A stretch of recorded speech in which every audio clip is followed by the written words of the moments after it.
Shri MS Venugopal എങ്ങനെ കാണുന്നു ഈ സർവേ ഫലത്തെ? ഈ സർവേ ഫലം ഏതാണ്ട് യാഥാർത്ഥ്യത്തോട് അടുത്ത് നിൽക്കുന്നതാണ് എന്നാണ് എന്റെ അഭിപ്രായം. അതിന് പ്രധാനപ്പെട്ട കാരണം UDFന് വടക്കൻ ജില്ലകളിൽ കിട്ടുന്ന ആധിപത്യമാണ്. അത് ലീഗിന്റെ സീറ്റുകളാണ്. ലീഗിന്റെ സീറ്റ് ഞാനൊരു കണക്ക് നോക്കിയപ്പോൾ മലപ്പുറം, കോഴിക്കോട്, പാലക്കാട് എന്നിവിടങ്ങളിൽ നിന്ന് തന്നെ അവർക്ക് ഏതാണ്ട് 10-18 സീറ്റുകൾ കിട്ടുകയാണ്. അത് കഴിഞ്ഞും അതിന് പുറത്തും അവർക്ക് സീറ്റുകൾ കിട്ടാനുള്ള സാധ്യതയുണ്ട്. കളമശ്ശേരി, ഗുരുവായൂർ പോലുള്ള സ്ഥലങ്ങൾ വരെ അവർക്ക് സാധ്യതയുണ്ട്. മണ്ണാർക്കാട്ടിൽ അവർക്ക് സാധ്യതയുണ്ട്. അതുപോലെ തന്നെ കൊടുവള്ളി, തിരുവമ്പാടി, കുന്നമംഗലം എന്നീ സീറ്റുകളും കോഴിക്കോട് സൗത്ത് ഒരുപക്ഷെ. ഇങ്ങനെ നോക്കുമ്പോൾ പേരാമ്പ്രയിൽ പോലും വലിയ ഫൈറ്റാണ് നടക്കുന്നത്. ഫാത്തിമ തൈലിയ നടത്തുന്ന ആ ഫൈറ്റ് പേരാമ്പ്രയിലൊക്കെ വരികയാണ്. അങ്ങനെയാണെങ്കിൽ 21 സീറ്റ് UDFന് 21-22 സീറ്റ് UDFന് ലീഗ് വഴി തന്നെ ലഭിക്കുന്നു എന്നുള്ളതാണ്. അതാണ് നോർത്തിൽ ഇത്ര ഇത് വന്നത്. എന്നാൽ സെൻട്രൽ വരുമ്പോൾ പിക്ചർ മാറുകയാണ്.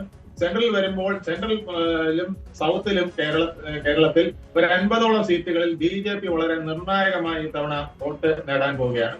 അതൊരുപക്ഷെ രണ്ടാമത് വരുന്നത് എത്ര സീറ്റിലാണ്? ഒരു 30 സീറ്റിലെങ്കിലും രണ്ടാമത് വരികയാണെങ്കിൽ അതിൽ ഏറ്റവും കൂടുതൽ വോട്ട് ആരിൽ നിന്നാണ് BJP പിടിക്കുന്നത് എന്നുള്ളത് വളരെ പ്രധാനമാണ്. അത് കോൺഗ്രസിൽ നിന്നാകാനാണ് സാധ്യത കൂടുതൽ എന്നാണ് ഇപ്പൊ കാണുന്നത്. അങ്ങനെയാണെങ്കിൽ അതുകൊണ്ടായിരിക്കാം സെൻട്രൽ കേരളത്തിൽ കോൺഗ്രസിന് കൂടുതൽ സീറ്റുകൾ ലഭിക്കാതെ പോയിട്ടുള്ളത്.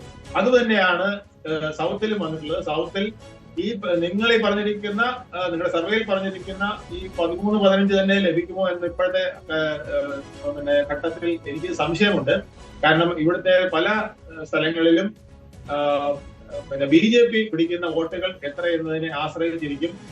അത് കോൺഗ്രസിൽ നിന്നാണോ അതോ LDFിൽ നിന്നാണോ UDFിൽ നിന്നാണോ കൂടുതൽ വരുന്നത് എന്നത് കൂടെ പ്രധാനപ്പെട്ട ഘടകമാണ്. പക്ഷേ സാധ്യത കൂടുതൽ UDFിൽ നിന്ന് BJPയിലേക്ക് പോകാനാണ് എന്ന് കാണുന്നുണ്ട്. ശരി, ശ്രീ MS വേണുഗോപാൽ, എന്തായാലും ഇനി തെരഞ്ഞെടുപ്പ് പ്രചാരണം അവസാനിക്കാൻ ഒറ്റ ദിവസം മാത്രമാണ് ബാക്കിയുള്ളത്. ഇഞ്ചോടിഞ്ച് പോരാട്ടം കേരളത്തിൽ നടക്കുന്നു എന്നുള്ളതാണ് വോട്ട് വൈബിന്റെ ഈ സർവേ ഫലം സൂചിപ്പിക്കുന്നത്. കഴിഞ്ഞ സർവേയിലെ ഏകദേശ അതേ കണക്ക് തന്നെ ഈ സർവേയിലും വന്നിരിക്കുകയാണ്. നേരിയ ഒരു മുൻതൂക്കം മാത്രം UDFന് എന്നുള്ളതാണ്. അതേസമയം LDFനും വേണമെങ്കിൽ ഭരണ തുടർച്ചയിലേക്ക് വരാം. ജനങ്ങൾ ചിന്തിക്കുന്നത് ഈ രീതിയിലാണ്. പക്ഷേ ഇനിയും ഒരു തീരുമാനം എടുത്തിട്ടില്ലാത്ത 4%-ലേറെ ജനങ്ങളും ഇക്കൂട്ടത്തിലുണ്ട് എന്നുകൂടി കാണേണ്ടതാണ്.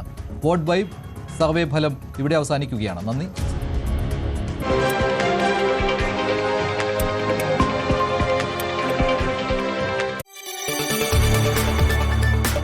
കൂടുതൽ വാർത്തകൾക്ക് News 18 Keralam YouTube channel subscribe ചെയ്യുക.